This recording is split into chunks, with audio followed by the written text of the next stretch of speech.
Jargon is good. Hi everyone, my name is Wayne Pollock. I'm an attorney who helps other attorneys engage the audiences that are vital to their firm's success, including their clients, their referral sources, their employees, and the media. In this video, why lawyers should use jargon in their thought leadership, marketing, and business development content. We as lawyers have been told when we are writing for non-lawyers to avoid using legalese if possible, avoid using legal jargon. Jargon, of course, is just a specialized language and words that are used by a particular industry or profession that tend to be viewed by outsiders as indecipherable. Well, while I understand why you wouldn't want to use legal jargon when you're talking in your blog posts, client alerts, and bylined articles to current, prospective, and former clients, you should very much consider using a different kind of jargon in that content, your client's industry jargon.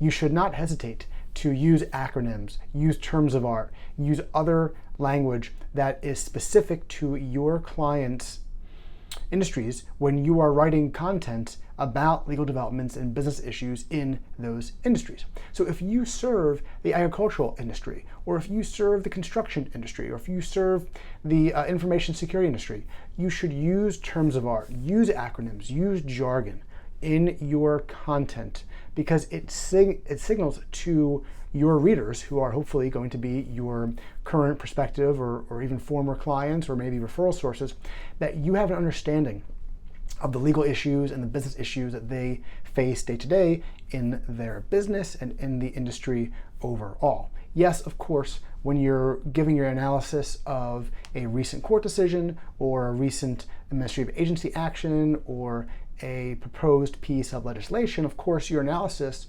will show your knowledge of your client's industries and the issues that arise in those industries. But using jargon helps on a more familiar basis, or almost on an informal basis, create a bond and a connection between you and your readers. Because if you're using jargon freely, and you're using it, of course, correctly, if you're using jargon freely and correctly regarding a particular industry, your readers, your former, current, and prospective clients can't help but think to themselves, well, gee, if he or she or they are rattling off these terms, they obviously understand that this is a big issue in my industry. They seem to have a knowledge and know their way around my industry.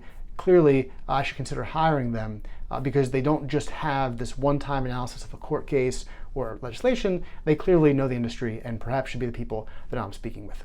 So I would encourage you to avoid legal jargon when possible when you're writing thought leadership, marketing, and business development content. But you should use industry jargon that's specific to your client's industries, because it helps build a bond between you and them and make it clear to them that you are the attorney they should hire when confronted with complex legal or business issues in their business. If you have any questions or want to learn more about how to create compelling thought leadership, marketing, and business development content, check out lawfirmeditorialservice.com. We have plenty of videos and blogs that can help you do just that.